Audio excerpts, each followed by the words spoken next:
క్రీస్తునందు ప్రియమైన సజీవవాహిని శ్రోతలందరికీ మన ప్రభువును రక్షకుడైన యేసు క్రీస్తు నామంలో శుభములు తెలియజేస్తూ ఉన్నాను.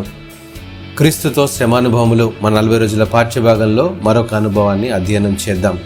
నా చుట్టుపక్కల ఇంత అన్యాయం జరిగిపోయిందే, ఎందుకు మనకి కష్టాలు, నిజంగా అసలు దేవుడున్నాడా, ఉంటే నాకు ఎందుకు కనబడట్లేదు అంటూ తనకు తగిన రీతిలో ఈ పని జరగాలి, దేవుడు నాకు ఇక్కడ ఇప్పుడే కనబడాలి, ఇటువంటి ప్రశ్నలు అనేక మంది క్రైస్తవేతరులు మనల్ని అడిగినప్పుడు ఎంతో ప్రయత్నించి సమాధానం ఇస్తే తిరిగి కాలికి మెడకు ముడేస్తారే కానీ అర్థం చేసుకోలేరు. ఎందుకంటారు?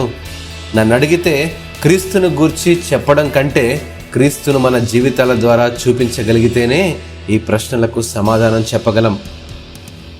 అది అంత సులువైన సమాధానం కాదు, అలా అని కష్టమేమీ కాదు. క్రైస్తవ్యత్వం, మన నడవడి, ప్రార్థన, మన జీవన శైలి, రక్షణ, మన అనుభవం ఎప్పుడైతే కలిగి ఉంటామో అప్పుడే క్రీస్తులో సంపూర్ణంగా రూపాంతరం చెందిన జీవితాలుగా మారుతాయి. వీటిని గమనిస్తున్న మన చుట్టూ ఉన్న వారికి వారి మనస్సులో మెదిలే ప్రతి ప్రశ్నలకు జవాబిచ్చే వారంగా ఉంటాము. ఆయన మరణ పునరుద్ధాన అనుభవాలు మన జీవితాల ద్వారా బహిరంగంగా మనం చూపించగలిగినప్పుడే మనలో ఉన్నవాడు, మనల్ని నడిపించేవాడు, సర్వ జగత్తుని ఏలే సర్వాధికారైన యేసయ్యనని వారికి అర్థమవుతుంది. అనేక గ్రామాలు సువార్త ప్రకటించినటువంటి నా యొక్క వ్యక్తిగత అనుభవంలో నేను ప్రకటించిన సిద్ధాంతం ఒకటే: ట్రై జీసస్. యేసయ్యను ఒకసారి రుచి చూడు, యేసయ్యను అర్థం చేసుకోవడానికి ఒకసారి ప్రయత్నించి చూడు. అప్పుడే కదా క్షమాపణ వెనకున్న త్యాగం, మరణం కంటే బలమైన ఆ ప్రేమ లోతు తెలుస్తుంది. మరణించినా ఆయనతో కూడా నిత్యము జీవించే నిశ్చయత అర్థమవుతుంది. ఇది గ్రహించగలిగిన జీవితాల్లో ఎల్లప్పుడూ సంతోషమే కదా.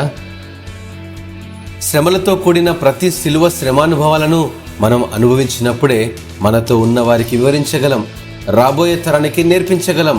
మన నడవడి, ఆలోచన, అలవాట్లు, వీటిలో క్రీస్తును పోలి నడుచుకోగలిగే జీవితాలే సువార్త పరిమళాలను వెదజల్లి అనేకులను రక్షణ మార్గంలోనికి నడిపించగలుగుతాయి.